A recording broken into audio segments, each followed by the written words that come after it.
Hello everyone, my name is St. Jimmy. The new companion for Series 14 of Doctor Who has been announced. The companion is played by a woman named Millie Gibson, and she will be playing a character called Ruby Sunday. You can see the character here with Ncuti Gatwa. Yeah, that's it. To be perfectly honest, this isn't the most interesting casting announcement in the world. That's not to say I think she's going to be bad in the role. I have no reason to think that. I just haven't heard about her before today. She's not in anything that I've watched or would ever really watch, and nor is she part of any group where it would be, a big event for that group to be represented within Doctor Who. So as you can probably gather, I don't actually have that much to say about this, and the things that I do have to say are kind of just rampant speculation. I fully expect a bunch of the things that I'm about to say to end up being completely wrong. So let's get right into it. So let's have a look at Millie Gibson's Wikipedia page here. So the first thing I want to highlight, this woman, she's 18. She is younger than I am. That is absurd.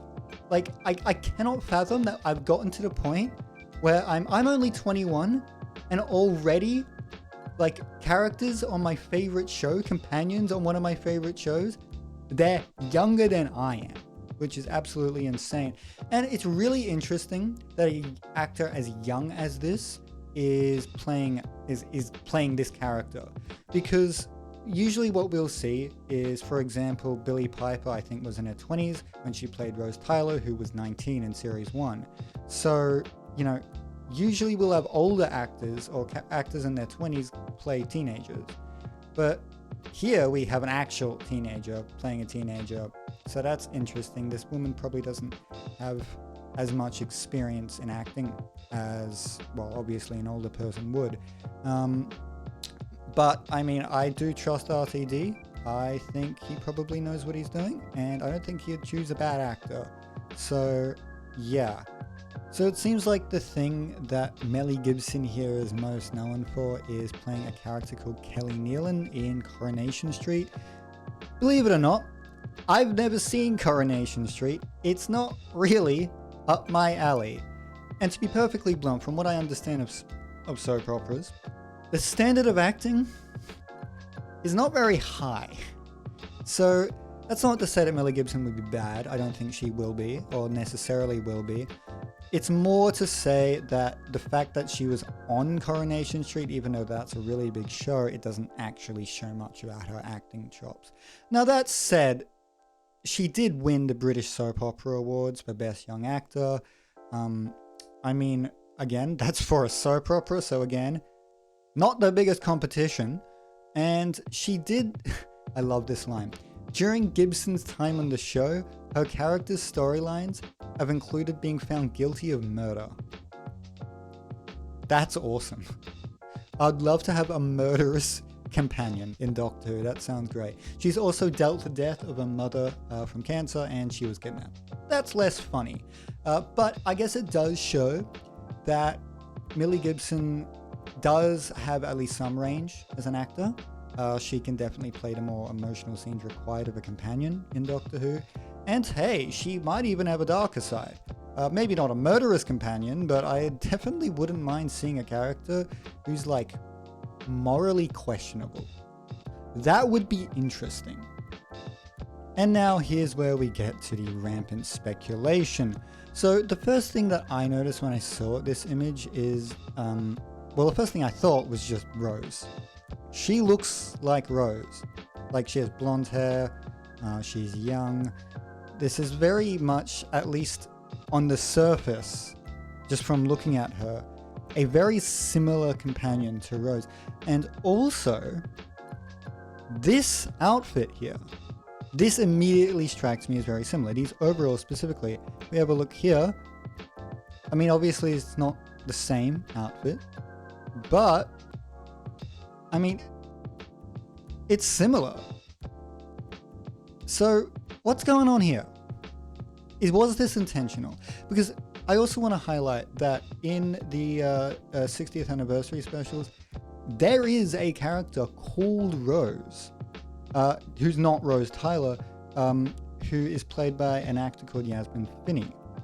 And why on earth is there a character called Rose in the 60th anniversary and then a companion who looks remarkably like Rose?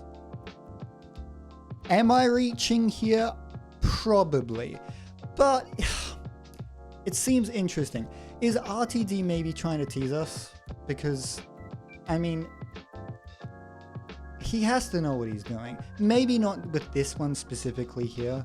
This might just be me reaching, but at least calling a character Rose? I don't know. Maybe he's teasing something. Maybe he's trying to get the community talking, because maybe he's going to do something with Rose in the next few seasons. Who knows, though? It's a good question. I mean, especially with David Tennant coming back, now of all times, it does make sense to do something with Rose Tyler. Will he? Will RTD do that? I don't know. I'm, to be perfectly honest, not the biggest fan of the Doctor and Rose Tyler's romance. It would be kind of cool to see her come back though, because I don't know, she is a classic companion. She does have her moments. So I don't know. Maybe this character is even going to turn out to be Rose Tyler. I personally just don't want that to happen at all.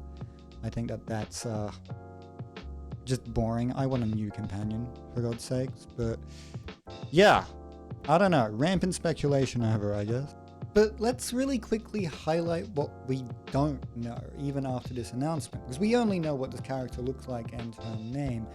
We don't know where she's from, although to be perfectly honest, I think we can probably bet on her being from modern day Earth, because in Doctor Who you essentially need an audience surrogate character where the Doctor can explain what the hell is going on to this character, because they're, you know, they know about as much as we do as the audience, so that's very necessary.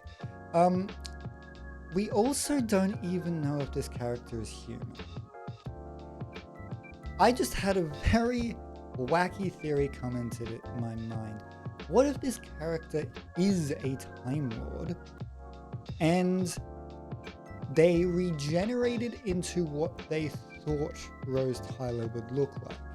Maybe David Tennant talked about Rose Tyler, because of course he would, he's David Tennant, and then regenerated into the description that David Tennant gave. That would be cool. I highly doubt that that's the case. I do just think it's going to be a human from Earth. But hey, maybe I'll be surprised. And I guess the last thing to mention is that it does seem like this will mean that we will have one companion for Series 14. At least one companion who shows up in each and every episode.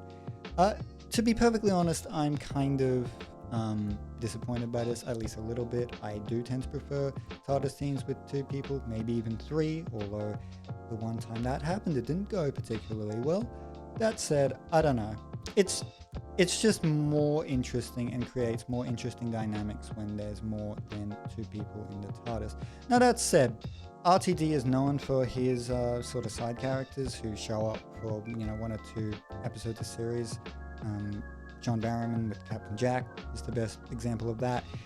So yeah, this is lessened as an issue for me, because likely we will be seeing characters who fulfill that role. Maybe even Captain Jack again, though he's in some hot water, so maybe not. So yeah, that's about it. Again, not much to say. Thank you for watching this very impromptu video. I'm trying something new where I kind of just talk without a script, which is interesting because I tend to stutter a lot. So yeah. Anyway, please subscribe and like and comment and all that jazz.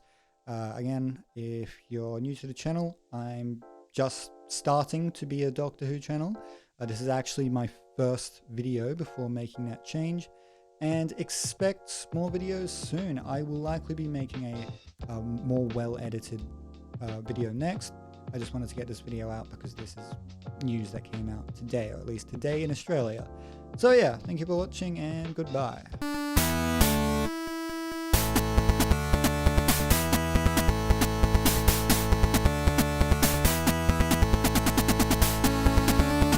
Right, so the video where I just talk about nothing is doing better than my other videos, or most of my other videos. And the comments are really wholesome, which I really appreciate. But what? Why this video of all videos? I don't understand.